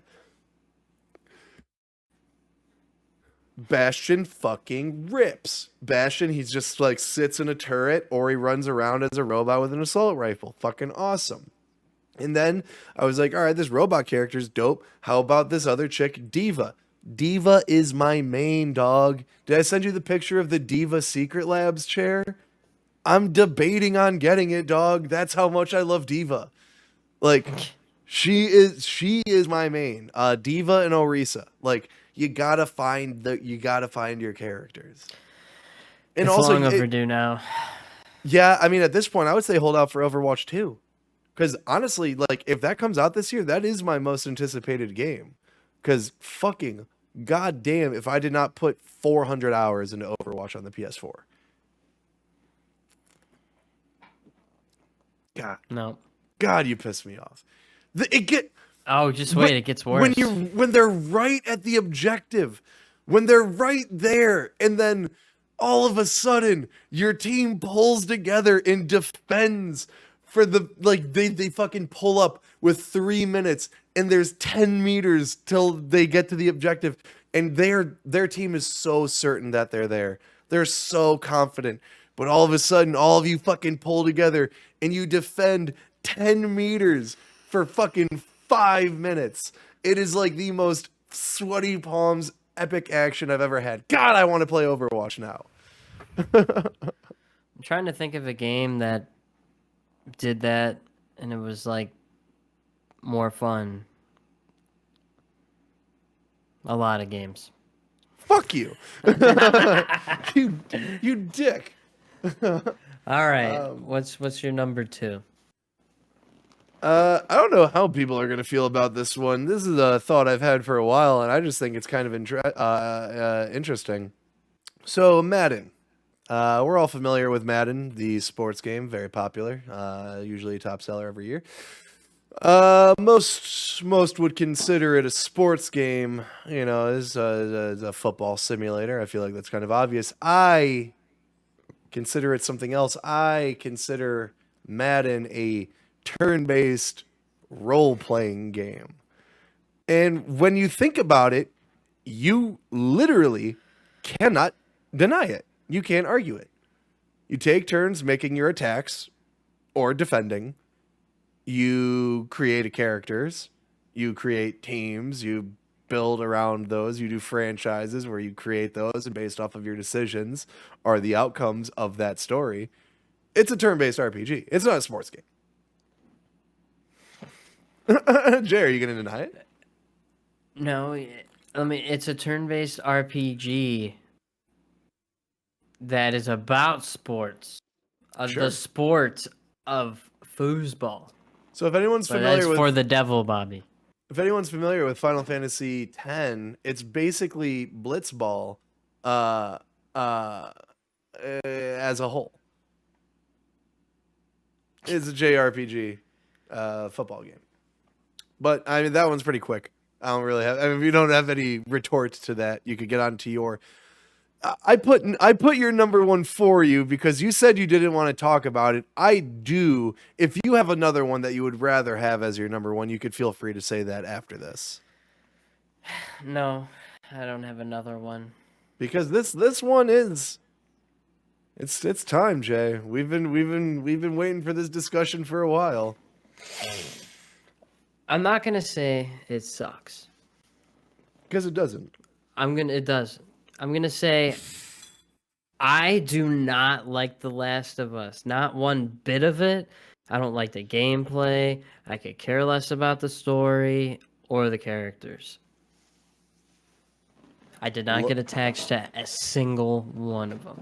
Not even Ellie. It blows my mind. Okay, so we're going to leave Last of Us Part 2 out of it because he hasn't even played it, and I don't want to spoil that because it's still fairly recent. I'll get along to it once I get a PS5. It's not even a year old yet. But where did you feel like it started with The Last of Us and not liking it? Before I even ask that, be honest with me. Did you go into it not wanting to dislike it just because of its praise and like you didn't want to be one of those guys? Yeah, because you only have spoken so highly since 8th grade about it. It was 2013, so I was well, all right, high school. Well, like yeah, I was already graduated. But like, it's like you and like, because I was in a band at the time, and like friends in the band had it, and was like, hooting and hollering and raving about it and just going online and seeing all the praise. And at the time, the only reason why I didn't play it off the rip was because, like, I didn't have PS3. Yeah, it was restricted. I wasn't A gonna, lot of like, people didn't play it until the I was, PS4. yeah, I wasn't gonna buy, like, I don't know. And, like, I remember I was like, I'm finally gonna play it because everyone's been talking about how good of a game it is. I've never played it before. I'll play it on stream. And it was free. I Yeah. missed it when it was free, so I bought it. Do you want $20? I'll give you $20 for the game, dude. No, Like, if you no. really didn't like it that much, like, It because, wasn't like it well, like wasn't my, like, oh, like it was terrible. well, Like like my I whole question, wasted all my like, time. I asked at the beginning, like, did you go into it almost subconsciously, like not wanting to not like it, just because of the praise. I asked that just because, like, I want to know where exactly you didn't like it, because personally, there's no fucking way after that opening segment and then it just cuts to silence and it's just The Last of Us in blank white letters across the map after, I cried and then it cuts to because 20 years later. I was about to say there's no way, like, like there you were like, dude, this game's like fucking whatever. Like, I want to know. no. Yeah, I want, like, at Like what that. point would you say that it started to teeter for you? Because if you want, I've played the game a million times. I could go point by point. Because after that, it says 20 years later, and then Tess comes to your apartment, and she's looking for Roger. So that's basically the tutorial mission, is where you're walking through, basically where the city's at after 20 years, looking for the Roger guy, and that's where it teaches you stealth and the gunplay mechanics. Like that. I could kind of see you starting to realize its faults. Because I mean, I'll agree. That's around when I met that dude, Roger, and you're like running through the alleyways with Yeah, like you all the chase him, and then traps you and club shit. him, and then you shoot him in the end. Yeah. I'm just like, I don't know. I just felt like I don't know if I was expecting more. It felt That way it more. It felt way more linear than I thought it was gonna be. Like really, like, all right. So like, we're not talking. The first Uncharted game has the same faults. that's my question real quick. Don't mean to cut you off. Did you play the Uncharted, right? Oh my dude, All four of them? love all four of them. Okay, I just love making them. sure. Okay, just I making sure. love them. Okay. Like I don't fault Naughty Dog as a studio. Like they're part of my childhood. Yeah.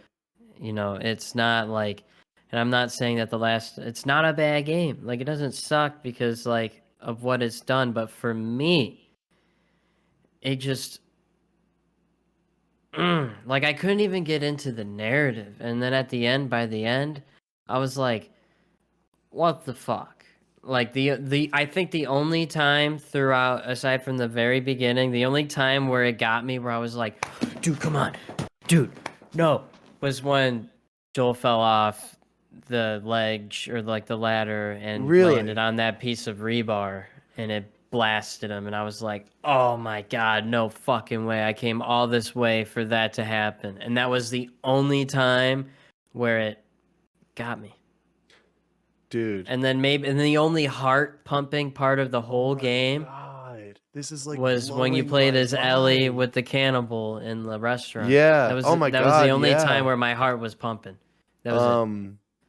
What was it? Oh my God, like I'm just trying to think of, like, I don't even know where to start with scenes that got me going. That was it, dude. When you're Like going through the tunnel and the water comes and Ellie, like, essentially starts drowning, and, like, Joel pulls her up and he starts giving her CPR, and the fucking mercenary walks up on him with a gun, and he's basically redoing what he just did with his daughter fucking 20 years ago. And the guy's like, like fucking ordering him to stand up, and he's like, dude, she's drowning. Just fucking please let me, like, fucking help her. And, like, he's like not budging, and, like, oh my God, the tensity in that. And then there's a mission where Ellie runs away. It's when you already found Tommy. And you and Tommy go after her, and she, like, runs out to, like, this random, like, cabin in the woods, or this house in the woods, or this farm or something. And initially doing that, I was like, God, this is just like a random fetch quest mission, fucking tossing me in here, bullshit. And then yeah, you find her up in this kid's room reading their diary, or reading their diary, like, like, Oh, is this that is this that what part. is this what kids, like, like, complained about, like, their looks and like their friends at school, and like, like, Joel basically drops like all anger he has for her for running out, because he realizes that she has no realization of what the world really was. And then he's explaining to her that he's going to leave her. He's going to leave her with Tommy, because that's what his job was, and Tommy's going to get her to the Fireflies. And then that's when she, freaks out on him, saying, "Everyone has left me in my fucking life except for you." God, I'm fucking getting emotional thinking about it right now. And then the ending, when you fucking walk in and you shoot all those doctors and you carry her out. Like, dude, I fucking hate Joel. I hate Joel. But, oh my God. And then, yeah, Last of Us Part 2, spoiler alert, Ellie ain't too fond of Joel either after all that. But, I mean, say it didn't get you at all. That killed. What game did get you? Give me a scene in a game that did get you. Oh, you're not gonna like this. Oh, because I probably fucking laughed or was like checking my phone. Was it Ghost What? killing you in Modern Warfare 2, or Ghost getting killed in Modern Warfare 2? No, like Arthur Morgan going out on the mountainside. Yeah, I didn't give a I shit. think I think that is because it hit on more of an IRL emotional level with IRL family events that happened around when that game came out. What else? What other game? Yeah, none. Like movies, yeah, but I don't think I've ever played a game that hit me like that. I don't know. I felt like more connected to Nathan Drake's daughter in the last 5 minutes of Uncharted 4 than I did the entirety of Last of Us. Insane. I don't know, and I God. don't know if it was like expectations of like people, everyone for years saying it's one of the best games they've ever played, and I played and was like, that's not one of the best games I've ever played. And a buddy of mine was like, well, it's a PS3 port on PS4. I'm like, dude, That's that not the doesn't that's that not the has problem. The, it's the the gameplay is what it is, and like, as like problematic as, like, like the gunplay is, it is really intricate and really fucking cool. And like the way the AI works in that game, the AI is incredibly smart. Like, again, you've reiterated over and over again, you can't say the game sucks or that it's not a good game, it's just not for you. Fucking their lead competitor praised the game, like, on all accounts except for actual gunplay and inventory management. So yeah, you are like definitely in the minority on that one. Because yeah, like, the gunplay is like, it's not good, but if you grab someone and hold them hostage and point guns at everyone else, they'll stand still. One of them might try, like, stepping off to the side, but if you point it back at him, he'll get right back in line. And then shit'll start to heat up, and then maybe one of them will try taking a shot at you and shoot his buddy. A lot of times I like just dropping him while I have him in my arms, then just start laying down rounds on everyone else. Um the like the I feel like the have because you of how smart played the AI is, I feel like the actual gameplay outcomes are endless. there's a game that came out a long time ago that had a I Am Alive. You ever play Oh that? God, dude, that game is such fucking garbage. It is That is garbage, an indie one-off. Yeah, Jesus but Christ. I remember that mechanic of like not having any ammo in your gun, but using it as a way to get past enemies The initial type of trailer deal. for that game was so goddamn good. Look up the initial trailer for that. It's like a teaser trailer. It's like a minute or so long. It has nothing to do with what the final product was. Um, and yeah, that game really fucking cool. Uh, my number one, because we'll just sit here and talk about The Last of Us all day if we don't get to it. I'll agree on this one. Similar to Jay's, The Last of Us is overrated. I think Mass Effect is overrated. Um, I again, I like to start off with some highs. If I dislike something, I like to start off with some highs, If I like something, I like to start off with the lows, just so I can move on to the premiere aspects that I feel about it. So highs about Mass Effect. I think it's got some of the best lore in video games. The idea that like I think it's like in the 2040s or I can't remember. We discover that one of the moons of Pluto isn't a moon. It's actually this thing called a mass relay, which is really what causes the mass effect, which is like a wormhole to another galaxy where you discover basically everyone's been waiting for you and they have all been very hesitant of the of our galaxy and they don't trust us, and there's this whole intergalactic war going on outside of us, and I think that is all really fucking cool. I think it's incredibly overrated because of two reasons. One, it has zero lack of identity. The games never found out what they wanted to be. The first Mass Effect game is a traditional BioWare RPG. Like there's literally no ifs, ands, or buts about that. The second Mass Effect is trying to do this kind of third-person, over-the-shoulder shooter, semi-open world kind of action RPG. And that one's considered the best by most people. And then the third one is straight up linear, just an action shooter, nothing else to it. And that bleeds into my other issue with it. The big mechanic for Mass Effect is that all of your progress transfers over. If this person dies in 1, they're not in 2. If this person doesn't like you in 2, they're not going to like you in 3.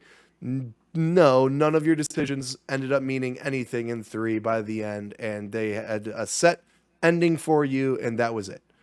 And it's like, what the fuck? So that's why I don't like Mass Effect. And then also the game, I feel like it was too ambitious for the time. The gameplay and everything overall was just never good or appealing to me. I mean, the narratives were cool, but for me, that wasn't saving the game. KOTOR with guns, one is KOTOR with guns, 100% agree. 2 is cover shooter, and then 3 is lazy shooter. Yeah, 100%. Heretic, you missed our hot takes. We were dishing them out like hotcakes. You're literally popping in here at the very end. Well, hey, are you doing the you doing your Resident Evil playthrough?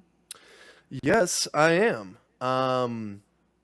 Let me think here. How am I gonna do this? What's my phone at? All right, so let me just do an outro so I could cut this for the actual YouTube. Heretic, if you missed this, you could go over to youtube.com/punkwithacontroller where it will be uploaded Sunday evening. So that's the end of this show. Thank you all for joining us. This has been Punk with a Controller. I am Paul Sabo. This is Jay Hamilton, aka Lord X Ham. We go live Fridays at 7 p.m. Eastern Standard Time, where we break down what's up in the video game industry, talk about what we're playing and watching, and where we close out with a hot topic. This one was our hot takes. If you missed it, go over to youtube.com/punkwithacontroller. It'll be uploaded there at Sunday evening with all 6 other episodes that have been uploaded currently. We are about